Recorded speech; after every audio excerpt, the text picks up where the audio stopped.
बिस्मिल्लाहिर्रहमानिर्रहीम। अस्सलाम वालेकुम नाज़रीन, आप देख रहे हैं दिलार स्टार। मैं हूँ यासिर रशीद और मेरे साथ हैं सीनियर सहाफ़ी राना मोहम्मद अजीम साहब। नाज़रीन, पीडीएम में शामिल हैं 11 जमातें और वह एक दायरे में हैं। उस दायरे के अंदर एक तकोन है जिसमें 3 जमातों के सरबराहान हैं। पाकिस्तान मुस्लिम लीग नून के कायद मियां नवाज शरीफ हैं, पाकिस्तान पीपल्स पार्टी के शरीक चेयरमैन आसिफ अली जरदारी साहब हैं और जमीयत उलमा इस्लाम फ़े के सरबरा मौलाना फजलुर रहमान हैं। हुकूमत ये समझती है कि ये तकोन टूटेगी और एक लाइन में आ जाएगी और सब एक लाइन में खड़े हो जाएंगे। अब ये तकोन के आपस में रवाबित बहुत ज़्यादा हैं। पीडीएम की दीगर जमातों के कायदीन के साथ जो रवाबित हैं वो तो अरसे बाद होंगे, लेकिन जो रोज़ाना की बुनियाद पर रवाबित हैं वो इन 3 सरबराहान के दरमियान में है। तो एक नया राबिता हुआ है, नई गाइडलाइन आई है, नई हिकमत अमली तरतीब दी गई है और हुकूमत को टफ टाइम देने की प्लानिंग की गई है। सेनेट इलेक्शन के हवाले से जोड़ तोड़ का सिलसिला भी जारी है। पाकिस्तान तहरीक इंसाफ के बेशतर रहनुमा ऐसे हैं जो पाकिस्तान पीपल्स पार्टी ये समझती है कि उन्हें एतमाद का वोट दे देगी। तो सेनेट इलेक्शन के हवाले से क्या बातें चल रही हैं और ज़िमनी इंतखाबात को लेकर क्या बातें हुई हैं, राना साहब से जानते हैं। राना साहब, यार जो राबिता हुआ, क्या तीनों अफराद का मुश्तरका राबिता हुआ है या फिर अलहदा अलहदा रवाबित हुए हैं, और इन रवाबित में आइंदा की हिकमत अमली क्या तरतीब दी गई? बिस्मिल्लाहिर्रहमानिर्रहीम। यासर, एक तो ये तीनों के अलग-अलग राब्ते हुए हैं। तो आपने बड़ी अच्छी बात की कि एक तकोन है जिसमें 3 बड़े हैं और 11 जमाती टोटल है। 3 बड़े हैं और उनके साथ बाकी जो है 8 छोटी जमातें हैं। ये नहीं है, 3 चौधरी हैं। पीडीएम में 3 चौधरी बन के बैठे हुए हैं। मैं आपको बिल्कुल ये कह रहा, मैं नहीं, वो समझते हैं। देखिए, किसी आपने बाकी 8 जमातों में से किसी का, जमात के किसी लीडर का कोई बयान, कोई ऐसी गुफ्तगू पीडीएम के हवाले से किसी अहम फैसले में उनकी मुशावरत जो सामने आई हो? कभी आपने सुना कि जनाब मियां मोहम्मद नवाज शरीफ ने, आसिफ अली जरदारी साहब ने 11 के 11 लोगों से फ़ोन पे बात की है? सुना कभी आपने? ये सेनेट इलेक्शन में कभी सुना कि जनाब बाकी पीडीएम में जो शामिल जमातें हैं उनके साथ भी मुशावरत की गई है? तो राना साहब, ये भी तो हो सकता है 3 नाम प्रोमिनेंट हैं, तीनों के रवाबित ज़्यादा मंजर आम पे आते होंगे। नहीं, ये बात नहीं है मौलाना फजल। आप, ये बात ज़रूर है। मामला ये है कि ये 3 जो है ना, इन तीनों को अपना हिस्सा चाहिए। जब इन तीनों को हिस्सा मिल जाएगा, जो इनसे बचेगा वो कहते हैं फिर नीचे बांट देंगे। इनका ज़हन ये है कि जो हमसे बच जाएगा वो नीचे बांट देंगे। पहले देग पे हम बैठ जाएं, पूरी देग को तकसीम करें। वो देग के नीचे एक चावल होते हैं ना, जिसे कहते हैं जले हुए चावल, वो पंजाबी में जिसे कहते हैं खलेरी, ऐसा कोई लफ्ज़ होता है, करोड़ी, वो फिर इनमें तकसीम करते हैं। देखिए, मज़े की वही होती है वैसे, मीठे अगर चावल मीठे हों तो। लेकिन चावल तो मीठे नहीं, अब तो मिलेंगे चने वाले चावल। अब तो मुर्गी वाले भी नहीं मिलने, बिरयानी भी नहीं मिलनी। या सर, ध्यान में रखिएगा, अब मिलने हैं सिर्फ चने के चावल, अगर उसमें भी चने कम होंगे। देखिए, आज हुआ एक रब्ता मियां मोहम्मद नवाज शरीफ का आसिफ अली जरदारी से रब्ता हुआ, मियां मोहम्मद नवाज शरीफ का मौलाना फजलुर रहमान से रब्ता हुआ। मेरे ज़राए ने इस बात को कन्फर्म किया, भी इन्होंने मंजर आम पर यह बात नहीं लाई, लेकिन चीज़ तो वो जिसे ब्रेक किया जाए। उस पर आसिफ अली जरदारी साहब से सेनेट इलेक्शन के हवाले से बात हुई और तहरीक अदम इत्तेमाद के हवाले से बात हुई। और आपको एक बड़ी खबर दे दूं, जब तहरीक अदम इत्तेमाद के हवाले से बात हुई तो मियां नवाज शरीफ ने कहा, जी जरदारी साहब, हमने आपकी बात मान ली, तहरीक अदम इत्तेमाद के लिए तैयार है, लेकिन आज के दिन तक कोई ऐसा सिग्नल नहीं मिला कि जिससे यह साबित हो सके कि तहरीक अदम इत्तेमाद जो है वो कामयाब हो जाएगी या उसे लाने में कोई संजीदा है। बाकायदा उन्होंने कहा कि तहरीक अदम इत्तेमाद के लिए कम से कम 2 माह पहले एक फ़ज़ा बनती है। किसी तरफ से कुछ लोग टूट के जाते हैं, कुछ लोग अपना फॉरवर्ड ब्लॉक बनाते हैं। आपका कहना है कि 25 लोग राब्ते में हैं, उन 25 में से 5 के नाम बता दें, ये मैं आपको बिल्कुल दुरुस्त कह रहा हूँ।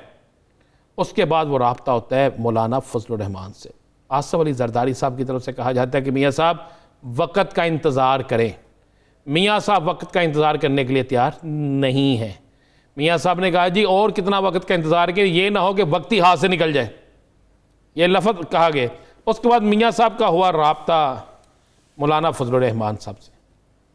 सेनेट इलेक्शन के साथ साथ बातचीत हुई, जो असल बातचीत हुई वो हुई फिर दोबारा अदम इत्तेमाद और लॉन्ग मार्च के हवाले से। ज़राए इस बात की तस्दीक करते हैं कि जो मियाँ नवाज शरीफ के खदशात थे वही मौलाना फजलुर रहमान के खदशात थे।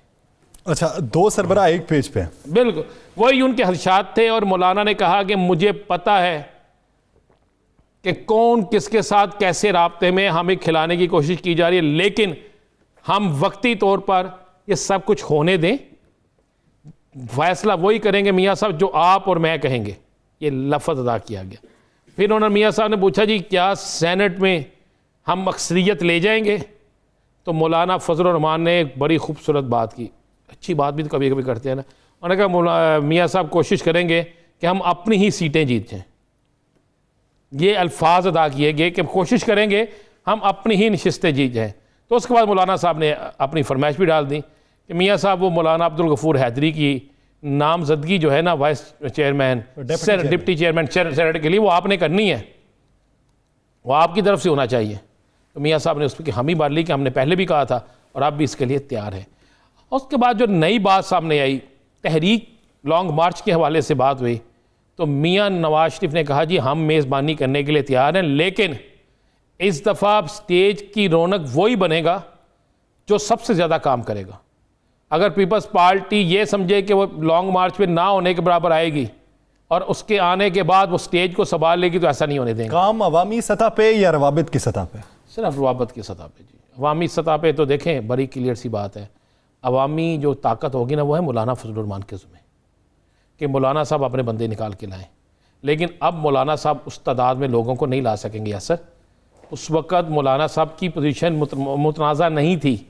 अब मौलाना साहब के अपने KPK के अंदर जलसे हो रहे हैं, इनके अपनी जमीयत उलमा इस्लाम पाकिस्तान के लोग कर रहे हैं, इनके हलके में जलसा होने जा रहा है, इनके डेरा इस्माइल हाँ में जलसा होने जा रहा है। अब इनके मतलब मुतनाज़ा चीज़ें बहुत सामने आ गई हैं। तो ये आने वाले दिन जो है ना, ये आप ये कहें कि इनके लिए बड़े अच्छे होंगे, नहीं है। नौशहरा के जलसे पे क्या राय रखते हैं आप? देखिए नौशहरा जलसा हो गया, बड़ा अच्छा जलसा हुआ, लेकिन उस जलसे के बाद आप क्या समझते हैं ये जलसा हल था? नहीं, हल तो अब आप देखें ना कि एक जो तरतीब दी हुई है उस तरतीब के मुताबिक अगर कोई जलसे में क्राउड जमा हो जाता है तो उस जलसे की मुनासबत से तो कोई राय होनी। कितना क्राउड था? कितना क्राउड था? आप अगर दूसरे शहरों से उसका तकाबुल चलें आप बता दें कितना क्राउड था? मैं अब सरकारी एजेंसी की रिपोर्ट तो नहीं ना मेरे पास चले, सरकारी एजेंसी को छोड़े, वैसे एक बतौर सहाफ़ी 30,000 इतना तो होगा। जमातें कितनी है? 11 3-3 हज़ार लगा ले, कितना हुआ? 33,000 हुआ ना। आप क्या समझते 50,000 से ऊपर अगर हो तो फिर कुछ काबिल कबूल? नहीं जी, मैं कहता हूँ 11 जमातें 1 लाख कम से कम होना चाहिए। 10,000 तो वोट लेके आए ना, 10,000 तो कारकुन आना चाहिए ना। तो PDM की मकबूलियत के हवाले से भी कोई बातचीत हुई है आपस में? जी मैं बताता हूँ, जब उन्होंने कहा जी लॉन्ग मार्च और PDM जो है जो उसके अवामी सम्राट हैं वो क्या हैं, तो मौलाना फजलुर रहमान ने कहा जी अवामी सम्राट अभी नहीं आए, अभी तो हम लोग अपनी कोशिश कर रहे हैं। तो मियाँ नवाज शरीफ ने कहा जी मेरे पास जो इतला है उसके मुताबिक अभी आप उस तरीके से बाहर नहीं निकल सके जो तवक्कुआत आपने लगा रखी थी। तो उसके बाद ये फैसला हुआ कि फौरी तौर पर अपने लेबर विंग्स को मुतहर्रक किया जाए।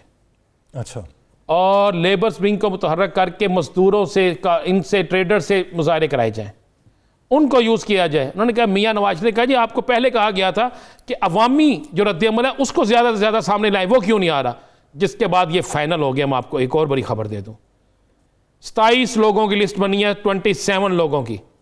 ट्रेड यूनियनिस्ट हैं उसमें, कुछ सहाफ़ी हैं उसमें, कोई मारूफ ताजर हैं, ट्रेडर हैं उसमें, तुलबा यूनियंस के लोग हैं। इनसे राब्ते किए जाएंगे और इन राब्तों के बाद इन तमाम लोगों के साथ जो राब्ते होंगे उसमें मियाँ नवाज शरीफ जो है वो तकरीर भी फरमाएंगे और एक अवामी कंपेन बनाई जाएगी। उसके बाद लॉन्ग मार्च जो है उसी कंपेन को देखते हुए लॉन्ग मार्च तरतीब दिया जाए। तो राना साहब ये स्ट्रेटेजी सूदमंद तो हो सकती है? बिल्कुल हो सकती है, लेकिन दूसरी तरफ क्या माजा चने वाला बैठा हुआ है? देखिए यार बात सुने मेरी, एक मुल्क का वजीर आज़म है जो इस पूरे माफिया से लड़ रहा है और ऐसा शख्स है जिसने हार नहीं मानी। तो आप क्या समझते हैं कि इनकी अगर हिकमत अमली का मुझे और आपको पता चल गया, उनको नहीं होगा? राना साहब वापडा का मुजाहरा मुज़ाकरात कामयाब हो गए। जी जी। इससे पहले एक मुज़ाकरात कामयाब हो गए। आज का भी एक आज का मुज़ाकरात कामयाब हो गए। आप किससे निकालेंगे? जब हुकूमत मानने के लिए तैयार है, कुछ देने के लिए तैयार है, लेने वाले बैठे हुए हैं, अब ये किसको निकालेंगे? एक सवाल है ना, किसको निकालेंगे? क्या हुकूमत के पास ये चीज़ें नहीं है? आप सेनेट का इलेक्शन होने दें, फिर इनकी आपस में लड़ाई लें। और मैं आपको बता दूं, आज मियाँ नवाज शरीफ ने कह दिया है कि अगर आप सेनेट का इलेक्शन में हमारी एक सीट भी लूज हुई, ये लफ्ज़ अदा किए गए हैं, तो उसकी जिम्मेदारी उन तमाम लोगों पे होगी जो ये कह रहे हैं कि हमने मूवमेंट बना ली है, हमने गेम सीधी कर ली है।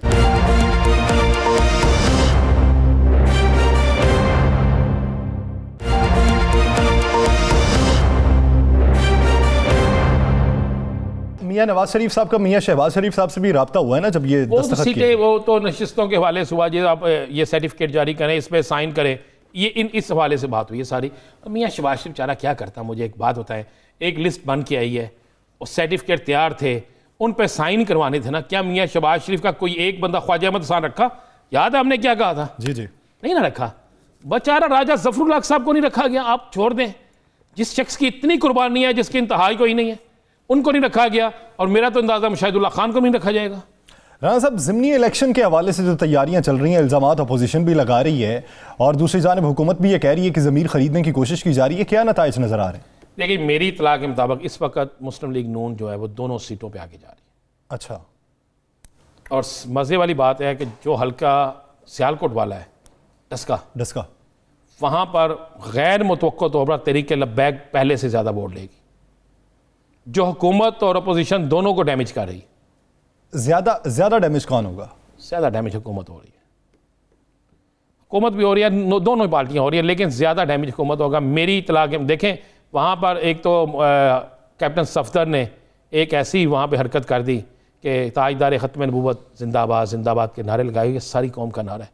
साथ में उसने तहरीक लब्बैक वालों को छेड़ दिया। भाई, नारा तो उनका था, उनके नारे को लेकर सब चले थे, उस पर वो भी सारे अब खुल के मैदान में आ गए हैं। तो ये इसमें तो कोई दूसरी राय है नहीं कि मौलाना खादम रिजवी साहब ने यह नारा दिया था, ताजदार ख़त्म नबूवत जिंदाबाद जिंदाबाद, उसको सब लेके चले और अल्हम्दुलिल्लाह वो नारा है, हकीकत की नारा है। अब वहाँ पे है। दूसरी इस तरफ पीटीआई के अंदर बड़े इख्तलाफात हैं डस्के वाली सीट पे। क्यों भाई, वहाँ पे आपस के इख्तलाफात बड़े शदीद हैं।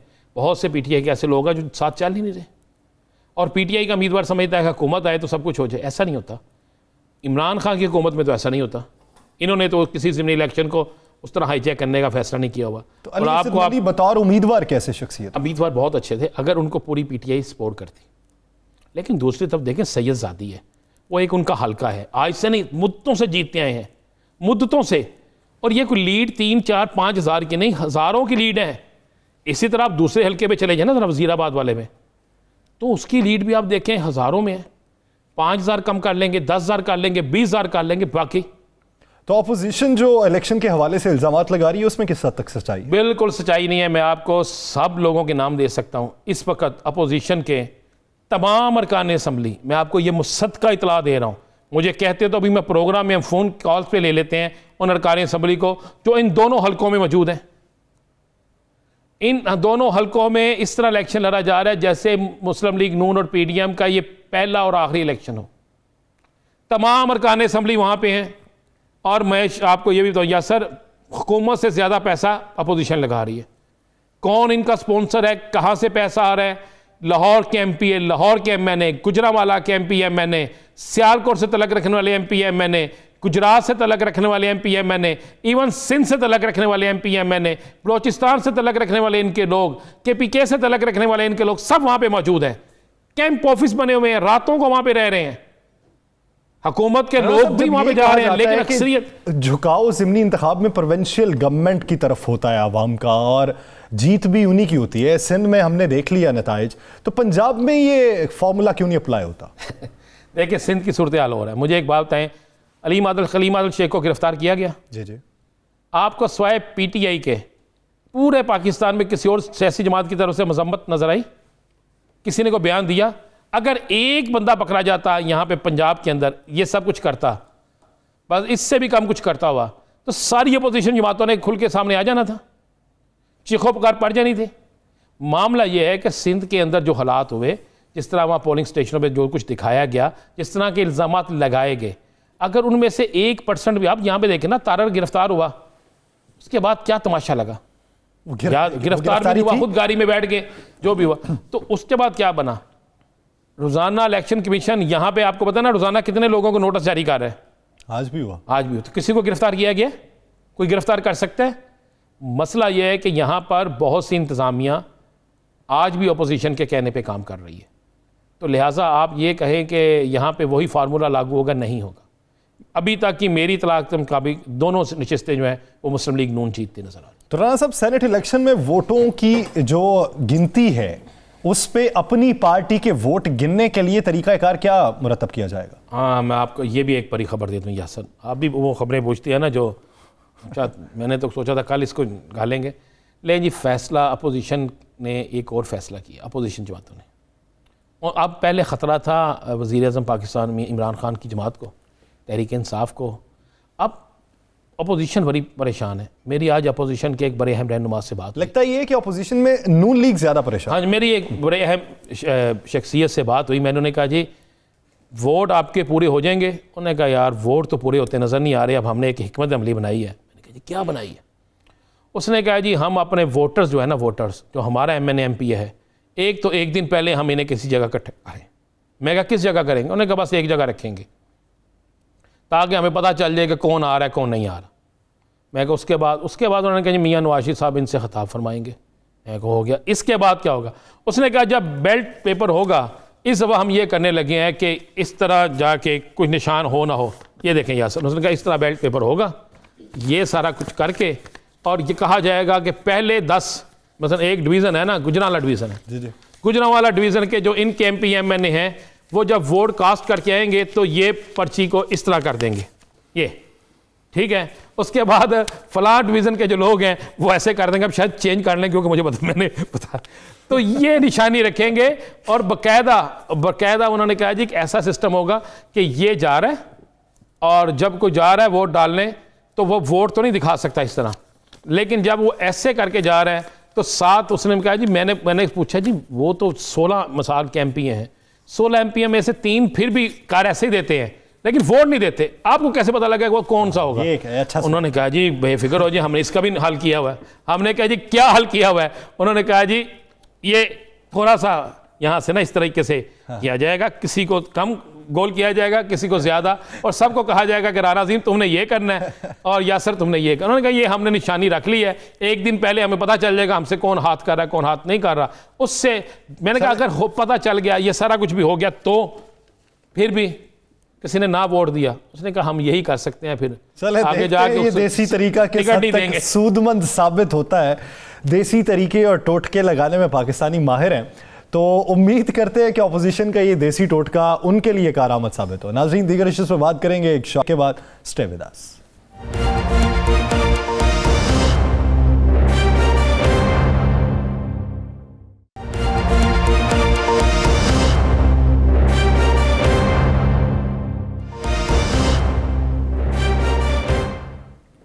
Welcome back. नाज़रीन सुप्रीम कोर्ट में ओपन बैलेट के हवाले से सदारती रेफरेंस पर समाअत हुई है और कुछ रिमार्क्स मंजर आम पे आए हैं। सभी जमातों को इंतजार है उस फैसले का कि ओपन बैलेटिंग के हवाले से क्या फैसला होता है। तमाम जमातें इस वक्त रवाबित के लिए भी कोशिशें कर रही हैं और तमाम जमातें ये मौक़िफ़ रखती हैं कि उनकी मुखालिफ जमात के अराकीन उनसे राबते में हैं और सेनेट इलेक्शन में उनको फ़ायदा पहुंचाएंगे। सेनेट इलेक्शन के हवाले से शफाफियत किस तरीके से मुमकिन बनाई जा सकेगी, अपोजिशन क्या राय रखती है, हुकूमत का मौक़िफ़ क्या है, इसी सारे मंजरनामे पर बात करने के लिए हमें ज्वाइन किया है पाकिस्तान पीपल्स पार्टी के सीनियर रहनुमा ज़मान कायरा साहब ने। कायरा साहब बहुत शुक्रिया आपके वक्त का। कायरा साहब आज की समाअत के रिमार्क्स के हवाले से कुछ बात कर लेते हैं। सुप्रीम कोर्ट ये समझती है कि सियासी जमात की जो सेनेट नशिस्तें हैं वो असेंबली सीटों के मुताबिक होनी चाहिए। आप बतौर सियासी रहनुमा और बतौर सियासी वर्कर इस रिमार्क्स पे क्या राय रखते हैं? देखिए जज साहबान की बड़ी इज्जत और एहतराम है उनके लिए, लेकिन ये बात सिर्फ इस एंगल से देखी जाए कि जिस जमात की जितनी सीटें हैं उसको उतनी उसका मिलना चाहिए, ये दुरुस्त परसेप्शन नहीं है। इसलिए कि नंबर 1 मेंबर का अपना ये इस्तेहकाक भी है कि वो अपना दिमाग इस्तेमाल करे। अगर वोट देना कंपल्शन हो जाए तो फिर जो दुनिया में ऐसा होता है कि कानून साजी पे मेंबरान अपनी जमात के खिलाफ भी वोट दे देते हैं। वो ये समझते हैं कि ये कानून दुरुस्त नहीं है तो अपनी जमात के खिलाफ भी वोट दे लेते हैं, लेकिन इससे डिसमेंबरमेंट नहीं होती, वो किसी अल्टीरियर मोटिव्स के लिए नहीं होता, बल्कि वो एक कसूल की बुनियाद पे होता है। इसी तरह हमारे यहाँ बहुत सारे आज़ाद मेंबरान होते हैं, बहुत सारे हमारे फाटा के मेंबरान हैं, फिर कुछ छोटी छोटी जमातें हैं जिनकी बड़ी तादाद में सीटें नहीं होती, तो वो किधर जाएंगे? तो उनको कैसे उनको वोट मिलेंगे? हो सकता है कि जमात ए है और वो कौमी असम्बली में या किसी सूबाई असम्बली में 10-15 जो आज़ाद मेंबरान हैं वो आ जाते हैं और 10-15 मेंबरान के वो वोट लेके और कुछ अपने वोट शामिल करके वो एक सीट ज्यादा ले लेती है, तो फिर ये आर्गूमेंट किधर जाएगा? जिस तरह हमारे यहाँ जनूबी पंजाब महाज बना था और उस महाज के तौर पे इलेक्शन लड़ा। उनका अपना कॉमन सिंबल और इलेक्शन की जमात तो नहीं थी, लेकिन वो इस वक्त हुकूमत के इत्तेहाद का हिस्सा है। वो अगर उसके खिलाफ वोट देना चाहे तो उनको कोई रोक तो नहीं सकता, उनका कोई इखलाकी तौर पे पाबंद तो नहीं है। तो ये हार्ड एंड फास्ट रूल नहीं बनाया जा सकता। हाँ, ये बात दुरुस्त है कि इस इलेक्शन के अमल के अंदर शफाफियत होनी चाहिए। इसके अंदर जो पैसे का अमल दखल है उसको एक कानूनी जरिया है, इलेक्शन कमीशन है, ओपन बैलेट है, फला फला फला। लेकिन याद रखिए, सबसे बड़ा जो हथियार है ना वो कानून है, ना वो सुप्रीम कोर्ट है, ना वो इलेक्शन कमीशन है, ना वो जमात है। सबसे बड़ा हथियार अवामी राय है। अगर इलेक्टोरेट के ऊपर, अगर समाज के ताकतवरों के ऊपर, अगर ब्यूरोक्रेसी के ऊपर, अगर जुडिशरी के ऊपर, अगर हमारी एजेंसियों के ऊपर ये दबाव जो दुनिया भर में है, दुनिया भर के जमहूरी माशरों में है कि अगर मैं अपने इख्तियार से तजावुज करता हूं, मैं अपने मैंडेट से बियॉन्ड जाने की कोशिश करता हूं, मैं अपनी दी हुई ताकत को मिसयूज करता हूं, अपने मकसद के लिए कोई बेनिफिट लेता हूं, तो ये मुआशरा मुझे डिसओन करेगा, ये मुझे दिया हुआ मैंडेट वापस ले लेगा, मेरे खिलाफ खड़ा हो जाएगा। वो सबसे बड़ा दबाव, बड़ा खौफ होता है। मैं अक्सर इसकी मिसाल देता हूं, मैं डरते डरते देता हूं कि जिस तरह हम सारे कहते हैं कि मैं अल्लाह से डरता हूं, लेकिन डरते नहीं है। मैंने कोई अल्लाह से डरता हुआ बंदा नहीं देखा, इसलिए कि अल्लाह तो हर चीज का खबर रखने वाला है, हर चीज को, हर जहान के एक कोने को वो जानता है, उसके बारे में अल्लाह खबीर है, कबीर है, सब कुछ है। लेकिन मेरे जैसा कोई गुनाहगार बंदा एक दो चार दोस्तों में बैठ के कोई गलती करता है, कोई कानून तोड़ता है, कोई अखलाकी जुर्म करता है, कुछ कर लेता है, वही काम जो वो अलहदगी में बैठ के या दो चार दोस्तों में बैठ के किसी बंद कमरे में बैठ के कर रहा है, वो चौक में खड़ा होकर नहीं करता। चौक में खड़ा होकर इसलिए नहीं करता कि वहां खल्के खुदा देख रही है। आप मुझे कहें कि मैं कानून तोड़ लूं, मैं गाड़ी चलाते हुए तेज चला लूंगा, मैं कानून तोड़ लूंगा, मैं किसी बंदे को थप्पड़ मार दूंगा, मुझे गुस्सा आ जाएगा, फला फला फला। लेकिन जो मेरा कल्चर है, अगर कोई मुझे कहे कि तुम लंगोटा बांध के अपने शहर में घूम लो, तो मुझसे नहीं घूमा जाता। मैं गलती कर सकता हूं। सो जो समाजी खौफ है ना, जो दबाव है दुनिया में, जो मुअज़्ज़म माशरे हैं, आज की जो रियासत है, उसके अंदर जो समाजी दबाव है, ये डिटरमिन करता है। जो हमारे अरकान असम्बली है, उनको आज़ाद राय होनी चाहिए, उनको इख्तियार होना चाहिए, सोच होनी चाहिए कि वो अपने नुमाइंदों को आगे जिनको चुनना है उसको अपने तरीके से चुन सकें। अच्छा, ये सेनेट में तो हो गया। यही चीज़ें जब हम देखते हैं कि इलेक्शन हो जाता है, जिस जमात की ज़्यादा नशिस्तें होती हैं, उनकी ख़वातीन की जो महसूस नशिस्तें होती हैं, उन पर उतनी ख़वातीन जीत के आ जाती हैं। क्या यही इख्तियार उन महसूस नशिस्तों पर नहीं होना चाहिए? देखिए ना, मैं गुजारिश कर रहा हूँ, उसका एक तरीका कर रखा गया ना कि वो प्रोपोर्शनेट है। हाँ, मैं कह रहा हूं कि जो आजाद मेंबरान है वो किधर जाएंगे? अगर आप हार्ड एंड फास्ट रूल बना देंगे, इसका अलग कोई फ्लेक्सिबल रूल बनाना पड़ेगा ना। आजाद मेंबरान है, ग्रुप के तौर पे इलेक्शन लड़के आए हैं, ऐसे इत्तेहाद हैं जिस तरह GDA है, इस तरह के इत्तेहाद है, या बहुत सारी जमातें और भी हैं जो छोटी छोटी जमातें होती हैं जिनकी एक एक दो दो सीटें हैं। तो वो फिर क्या करेंगे? अगर किसी जमात को प्रोपोर्शनेट ही वोट मिलना है तो सब यही हम जानना चाहते हैं ना। खैर साहब, यही है मेरा भी सवाल है कि बिल्कुल वो क्या करेंगे जब जमातों ने अपने महसूस लोगों को कर दिया कि इन महसूस नशिस्तों पर पहले कागज मौजूद है, 1 पे ये है, 2 पे ये है, 3 पे ये है, 4 मेरे ख्याल है जी, देखें, पहली बात तो ये राना साहब ये है कि इसमें बजाय इसके अदालत इस पे अपना वक्त लगाती, ज्यादा बेहतर था। ये जिनका काम था, अगर हुकूमत पार्लियामान में चली जाती, सियासी जमातों के पास जाती, सियासी जमातें इस मामले का हल निकाल सकती है। ये कानूनी मुशकाफी तो है नहीं, एक प्रैक्टिकल मसला है जो जज साहबान के एक्सपीरियंस में नहीं है। ना उनको इसका एक्सपीरियंस, ना उन्होंने इलेक्शन लड़े हैं, ना उनको इसका पता है। तो ये एक्सपीरियंस उनका है जिन्होंने इलेक्शन लड़े हैं, जिनकी तारीख इसमें गुजरी है। वो अगर बैठते सारी जमातें सर जोड़ के, तो कुछ बात मैं करता, कुछ दूसरा करता, बातें पार्लियामेंट में ही होनी चाहिए, कानून साजी पार्लियामेंट में ही होनी चाहिए। अवाम भी इसी चीज की मुंतजर है। लेकिन जब दोनों जानिब से एक जैसा तर्ज अमल देखने में आए तो अफसोस होता है कि जब बिल लाया गया उस पर बात करने के लिए जब वजीर कानून मौजूद थे, अपोजिशन की जानिब से शोर शराबा किया गया, और जब अपोजिशन बोल रही थी तब हुकूमत की जानिब से शोर शराबा किया गया, तो फिर अवाम किधर जाएंगे? अच्छा देखिए ना, गुजारिश ये है, पहले तो जरा गौर करें कि जिसका कसूर, अगर कसूर अपोजिशन का है ना, तो मैं आपके साथ मिलकर अपोजिशन को बुरा कहूंगा। लेकिन अगर कसूर गवर्नमेंट का हो तो फिर हमें गवर्नमेंट के जिम्मे लगाना चाहिए। नंबर 1, पहला तो यह है कि ये लेजिस्लेशन करनी गवर्नमेंट में, अपोजिशन ने मूव नहीं करनी। इसके लिए जो मोडस ऑपरेंडी बनाएगा वो गवर्नमेंट बनाएगी। पहली बात यह है कि गवर्नमेंट ने कहा कि हमारी दानिस्त में हमें आईनी तरमीम की जरूरत नहीं है, हम कानून के साथ ये काम कर सकते हैं इलेक्शन लॉज में, लिहाजा हम सुप्रीम कोर्ट के पास जा रहे हैं फॉर इंटरप्रिटेशन। जो गलत गए। और वहां जाके जब इलेक्शन कमीशन ने और बाकी इदारों ने और बाकी लोगों ने आके कह दिया कि ये तरीकाकार नहीं है और उन्हें समझ आई कि वहां भी रवैया ऐसा ही है, तो फिर वापस आए पार्लियामान में, और पार्लियामान में भी आके किसी से मशवरा नहीं किया। अचानक असेंबली कॉल करके कन्वीन करके आपने कहा जी हम बिल ला रहे हैं अमेंडमेंट का। फिर उस अमेंडमेंट के अंदर भी सिर्फ ये आइन के अंदर ये तरमीम नहीं कर रहे थे कि ओपन बैलेट हो, उसके साथ एक और पख लगा दी, और वो ये थी कि जी आप डुअल नेशनल्स को इलेक्शन लड़ने का इख्तियार दें और माजी की तारीख से दें, पिछली तारीख से दें, ताकि फैसल वाडा साहब उस जो जिनकी मेंबरशिप हिट हो रही है इलेक्शन कमीशन में वो बच पाए। इसीलिए उनको सेनेट का टिकट भी दिया गया है। जब गवर्नमेंट इन इरादों के साथ काम करेगी तो फिर गवर्नमेंट्स के साथ कोऑपरेशन, और फिर ये कि मुसलसल कायरा साहब जो हुकूमत का एक इल्ज़ाम है कि हम जब भी कोई ऐसा बिल लेकर आते हैं, क्योंकि हमारे पास अक्सरियत उस तरह नहीं है सेनेट में, तो अपोजिशन हमें ब्लैकमेल करती है। क्या इसमें कोई ताकत है? देखिए, पहली गुजारिश राना साहब ये है कि गवर्नमेंट ने कौन से बिल लाए जो ब्लॉक हुए, और दूसरी बात यह है कि गवर्नमेंट के रास्ते में कोई दीवार नहीं थी सेनेट माजी में, इसलिए कि जहां पे कौमी असेंबली में बिल पास हो गया, अगर सेनेट में गया वहां ब्लॉक हुआ, तो बहुत सारी लेजिस्लेशन वो है कि जॉइंट सेटिंग करके हुकूमत ने बिल पास करा ली। ये तो मतलब ऐसा बहाना है जिसका कोई वजूद नहीं है असली तौर पे, जब इनका इरादा नहीं है। मैंने कहा ना जी, फर्ज करें कि ये पहले दिन जिस दिन ये सुप्रीम कोर्ट गए हैं गवर्नमेंट वाले, उस दिन सब सारी जमातों ने कहा खुदा के बंदो ये यहाँ ये फोरम नहीं है। सुप्रीम कोर्ट को अभी गुजारिश की कि आप फोरम नहीं है, आप इसको एड्रेस ना करें, लेकिन गवर्नमेंट नहीं मानी। वरना तरीकाकार बड़ा सिंपल था कि सारी जमातों को बुलाते, जिस तरह माजी में हुई आईनी अमेंडमेंट, क्या हो जी बैठो, ये हमारा ड्राफ्ट है, इसके ऊपर अपनी राय दें। आप मुझे ये बताएं कौन सी जमात होती जो फ्री इलेक्शन के हक में ना होती? कौन सी जमात? हर जमात को मजबूरन, और सारी जमातें बैठी होती, मीडिया ओपन मीडिया में सारी डिबेट हो रही होती, कौन सी जमात इससे मुफर्रक कर सकती थी? बाकी चीजों पे तो आप रोज शोर कर देते हैं ना कि नहीं नहीं जी एनआरओ मांगते हैं, ये फलान करते हैं, ये अपने लिए रियायतें मांगते हैं। इसमें कौन सी रियायत मांगनी थी किसी ने?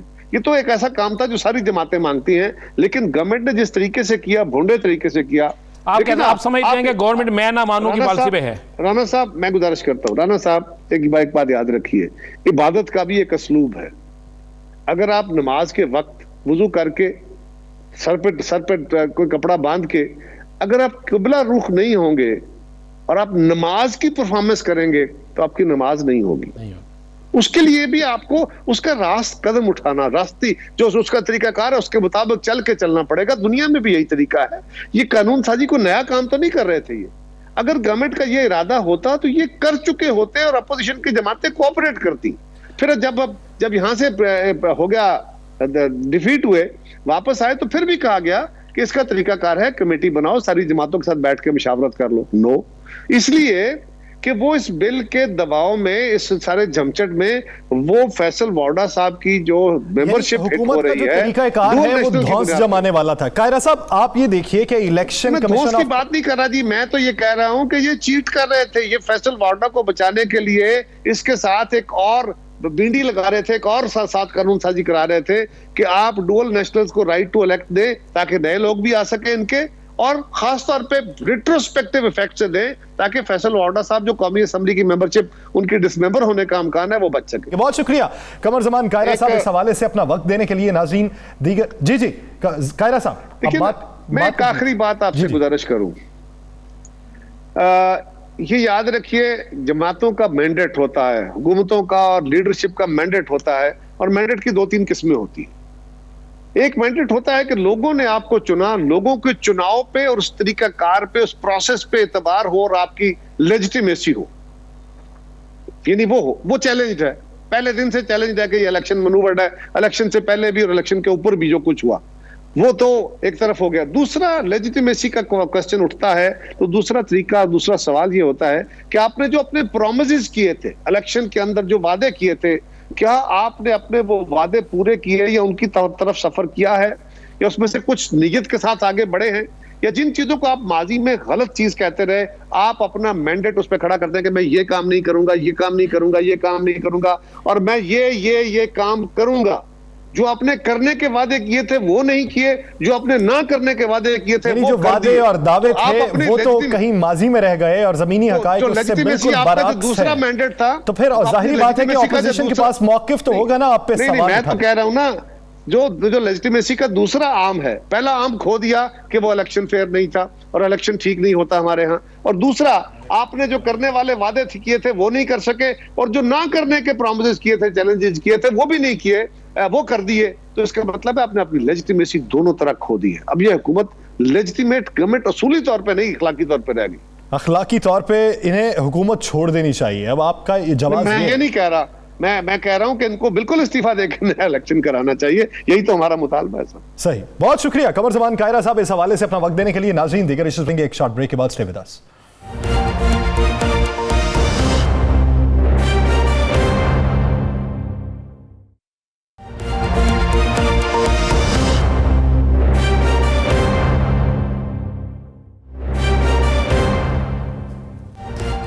Welcome back. नाज़रीन, पंजाब में ज़िमनी इंतखाब का भी दंगल सजा हुआ है। अपोजिशन की जानिब से भी इल्ज़ामात लगाए जा रहे हैं। हुकूमत की जानिब से मौक़िफ़ अपनाया जा रहा है कि ज़मीर ख़रीदा जा रहा है अपोजिशन की जानिब से।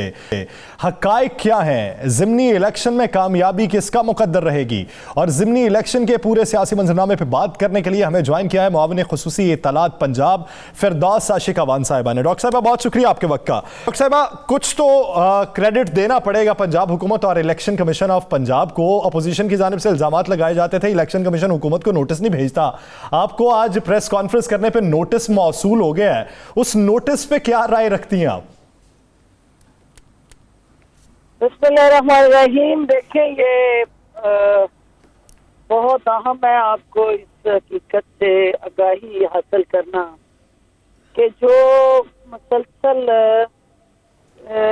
PMLN की भरपूर क़यादत तमाम MPs MNA जो सेंट्रल पंजाब और खुसूसन पंजाब से हैं, वो मुसलसल जब से इलेक्शन का शेड्यूल अनाउंस हुआ वो यहाँ डेरे डाल के बैठे हुए हैं। और गुज़श्ता दिनों में जब डस्का में और फिर वजीराबाद में मरियम नवाज यहाँ पहुंची तो आपने देखा कि उनके दाएं बाएं बगल में आगे पीछे गोद में MP और MNA की भरमार थी। और फिर उन्होंने तकरीरें भी की और उन्होंने वहाँ स्टेज पे जो कैंडिडेट था उसकी मौजूदगी में वहाँ पे ऐलानात भी किए और उनके इलेक्शन कैंपेन में हिस्सा भी डाला। ये वो अमल था जो मुसलसल कई दिनों से दोहराया जा रहा था, लेकिन इलेक्शन कमीशन का उस तरह से जो रोल था कि वो नजर ना आया। हाँ, अलबत्ता हुकूमत के गिर्द जो था वो घेरा बहुत सख्त रहा। हमारे बैनर उतारे गए, हमारी फ्लैक्सें फाड़ी गई, हमारा मुसलसल हुकूमत में होते हुए जो हमारे डिस्ट्रिक्ट मॉनिटरिंग ऑफिसर थे उन्होंने कई नोटिस हुकूमती ओहदेदारान को दिए, लेकिन अपोजिशन के हवाले से उनका नरम गोशा रहा। और मैं समझती हूँ कि ये जो आज की प्रेस कॉन्फ्रेंस थी इसमें चूँकि जो नून लीग की खरीदो फरोख्त थी दस्के में, वो हमारे जो कैंडिडेट थे वो बताना चाहते थे कि भाई मीडिया के जरिए वो बावर कराएं कि असल दस्का के अंदर इलेक्शन के दौरान क्या हो रहा है और किस तरह नोटों की बोरियां जो है वो फॉरेन एड के जरिए जिले सुबहानी बाहर से यहाँ पहुंचा रहे हैं। और ऊपर से सोने पे सुहागा ये हुआ कि ख्वाजा आसिफ को जो हमारे साबका स्पीकर हैं याद सादक साहब, उनके बेटे से इलाज कराने की जो हसरत और ख्वाहिश थी उसकी बुनियाद पे मेयो हॉस्पिटल लाया गया और गुज़श्ता 2 दिन से वो फोन पे इलेक्शन कैंपेन चला रहे हैं। डॉक्टर साहब, अगर ऐसा है जैसा आपने कहा कि मशीनरी आपके खिलाफ चल रही है, वहाँ पे ख्वाजा आसिफ जो है वो टेलीफोन का इस्तेमाल कर रहे हैं, लाजमी बात आपने कहा तो आपके पास सबूत होंगे, तो क्या हम ये ना कहें कि हुकूमती मशीनरी की ये नाकामी है या ब्यूरोक्रेसी जो है वो हुकूमत के खिलाफ चल रही है और हुकूमत उसे कंट्रोल करने में नाकाम है? ऐसा नहीं है, क्योंकि आपको पता है कि यहाँ पे वज़ीर आज़म इमरान खान जो फेयर फ्री ट्रांसपेरेंट इलेक्शन का ख्वाब है उनका, और उनकी ये वाज़ेह हदायत हैं कि इंतज़ामिया जो है वो न्यूट्रल रहे। तो क्या आप इसी इंतजामिया को न्यूट्रल कहते हैं जो वहाँ पे सपोर्ट कर रही है? डॉक्टर साहब यही तो है, अगर इंतजामिया न्यूट्रल है तो ठीक है ना। यहाँ ये वतीरा रहा अजीम साहब कि जो हुकूमत वक्त होती थी वो आर्म ट्विस्टिंग किया करती थी, इंतजामिया को इस्तेमाल किया करती थी, और सिंध के अंदर जो कुछ हुआ आपके सामने है कि बाहर सरेआम धब्बे लगे और हुकूमती कैंडिडेट को जिताया गया। लेकिन यहाँ पे आप देख रहे हैं कि अपोजिशन हावी इसलिए नजर आ रही है आपको कि ये दोनों सीटें अपोजिशन में जीती थी और भारी मार्जिन से जीती थी। तो जिस इलेक्शन में डस्के के अंदर हम लगे हुए हैं मेहनत करने, वहाँ 40,000 का वोटों का फर्क था हमारे और PMLN के कैंडिडेट का। तो लिहाजा इंतजामिया को हमने फेयर हैंड दी है और अपोजिशन को लेवल प्लेइंग ग्राउंड दी है। डॉक्टर साहिबा, इसका मतलब ये नहीं डॉक्टर कि साहिबा, वो- आपको मालूम है कि मावन खुसूसी उस्मान डार ने अपना ओहदा छोड़ा कैंपेन के लिए। आपके जो तहफ़्फ़ुज़ात हैं वो बजा होंगे कि हल्के के मसाइल और हल्के में चलने वाली ख़रीदो फ़रोख्त के बारे में उन्होंने अवाम को अपडेट करना था, लेकिन आपको इतना तो इदराक होगा कि जब आप साथ में बैठी होंगी तो फिर नोटिस तो आएगा। तो साथ में बैठ के प्रेस कॉन्फ्रेंस करने की बजाय इनफरादी तौर पर उनके लिए अरेंज कर देती, वो ज़्यादा अच्छा नहीं था? नहीं, वो प्रेस कॉन्फ्रेंस तो हमारी शेड्यूल थी और वो उसमें हमें भी नहीं पता था कि कैंडिडेट जो है वो अपनी आप बीती सुनाने के लिए यकदम तशरीफ ले आए, और चूंकि कैमरे लगे हुए थे तो फिर हम उनको बाहर नहीं निकाल सकते थे। और उन्हें ये था कि मीडिया आया हुआ है तो मैंने मीडिया से बात करनी है, तो वो मीडिया से बात मेरी प्रेस कॉन्फ्रेंस के बाद भी कर सकते थे। लेकिन चूंकि डॉक्टर साहब ये तो ज़िमनी इलेक्शन हो गया, आपने सूरत हाल दोनों हल्कों की बता दी। सेनेट में आपको पंजाब से 6 नशिस्तें मिल रही हैं, सुनने में आ रहा है कि 7वीं नशिस्त भी आप लेकर जा सकते हैं, कोई ऐसा मामला है? देखिए ये तो डिपेंड करता है ना, कभी ये फाइनल लिस्ट लग जाए टिकट हर जमात की जो है वो अपने कैंडिडेट की हतमी उनके पेपर एक्सेप्ट हो जाए, तो फिर उसके बाद हम देखेंगे कि अपोजिशन ने कहाँ किस घोड़े को प्लेस किया है और किसको हम मात दे सकते हैं और किस तरह से उसको जो है वो उनके अपने जमात के अंदर जो रेजिस्टेंस है और जिस तरह से डॉक्टर साहबा आपने भी आपके साथ भी पिछले दिनों में भी और आजकल भी कई नॉन लीग MPM में MNA राब्ते में हैं और आपके पास भी बड़ा कुछ है, तो अपनी उस भंडारी में से खोल लेना, कुछ ना कुछ तो बताएं ना, कितने लोग आपके साथ राब्ते में हैं, कितना डिस्टर्ब करेंगे आप मुस्लिम लीग नून को? मुस्लिम लीग नून को इंशाल्लाह हम अच्छा सरप्राइज देंगे। अच्छा, आप पंजाब में अच्छा सरप्राइज देंगे। वफाक में क्या देख रहे हैं? वो कह रहे हैं गिलानी साहब जीत रहे हैं, वो तो बिल्कुल वाज़ेह PDM बड़ी मुतमिन है, और अभी कायरा साहब ने हमारे प्रोग्राम में कहा गिलानी साहब 3 को जीत जाएंगे, वही अदम एतमाद होगी। देखिए ये पीपल्स पार्टी का एक नया यू टर्न है, क्योंकि अब वो अदम एतमाद जो है वो नोट और चमक के जरिए खरीदो फरोख्त के जरिए अदम एतमाद का नारा लगा रहे हैं। तो अभी जो है वो गिलानी साहब के पेपर चैलेंज हुए हैं, अभी तो वो उनके पेपर एक्सेप्ट होंगे, तो उसके बाद अगली बात है कि वो कौन कौन सा ज़मीर फरोश जो है उसकी बोली लगाते हैं और खरीदो फरोख्त करते हैं। यही वो माइंड सेट है जिसको चैलेंज किया हुआ है वज़ीर आज़म इमरान खान ने, और वो समझते हैं कि ज़मीरों के सौदागर जो हैं उनको हमने किस तरह शिकस्त देनी है। डॉक्टर साहिबा शिकस्त किस तरह दे पाएंगी? सिंध की अगर सूरत हाल देखी जाए तो पाकिस्तान पीपल्स पार्टी ने वहां पे जीत हासिल कर ली है, सरकारी मशीनरी का इस्तेमाल हुआ होगा आपके मुताबिक। पंजाब में फिर अपोजिशन आपसे जीत रही है, तो अपोजिशन किस हद तक स्ट्रांग है, हुकूमत किस हद तक कमजोर है? देखिए अपोजिशन कहीं नहीं जीत रही है, इंशाल्लाह हुकूमत ही जीत रही है। और अपोजिशन सिर्फ झूठ में जीत रही है, वो सिर्फ 2 नंबरी में जीत रही है, वो सिर्फ खरीदो फरोख्त में जीत रही है, और वो सिर्फ जो है डराने धमकाने में जीत रही है, गुंडागर्दी में जीत रही है। वोट से सिर्फ और सिर्फ PTI जीत रही है और इंशाल्लाह जीतेगी। डॉक्टर साहब चलें, ये रिजल्ट आ जाएगा सामने, 2 दिन रह गए हैं, 2 दिन बाद जब इलेक्शन होंगे तो बड़ी सारी सूरत हाल सामने आ जाएंगी। आपने पंजाब में क्या सरप्राइज़ देंगे, तो क्या वफाक में भी सरप्राइज़ होगा? सरप्राइज रोकने के लिए ही वजीर आजम ने कहा था कि अपोजिशन ने अगर ओपन बैलेटिंग में हमारी राय को ना माना और हमारी अमेंडमेंट को ना सपोर्ट किया तो फिर ये रोएंगे। तो फिर वो जब सरप्राइज मिलेगा तो किसी भी तरह का सरप्राइज हो सकता है। यानी आपने ऑपोजिशन को मौका दिया है कि वो ओपन बैलेट करवा ले। अगर ओपन बैलेट ना हुआ और सीक्रेट बैलेटिंग हुई तो सरप्राइज के नतीजे में ऑपोजिशन को रोना पड़ सकता है। बहुत शुक्रिया डॉक्टर फिरदौस आशिक अवान साहिबा इस हवाले से अपना वक्त देने के लिए दिलाज स्टार से मुझे और राना अजीम साहब को दीजिए इजाजत। अल्लाह निगहबान।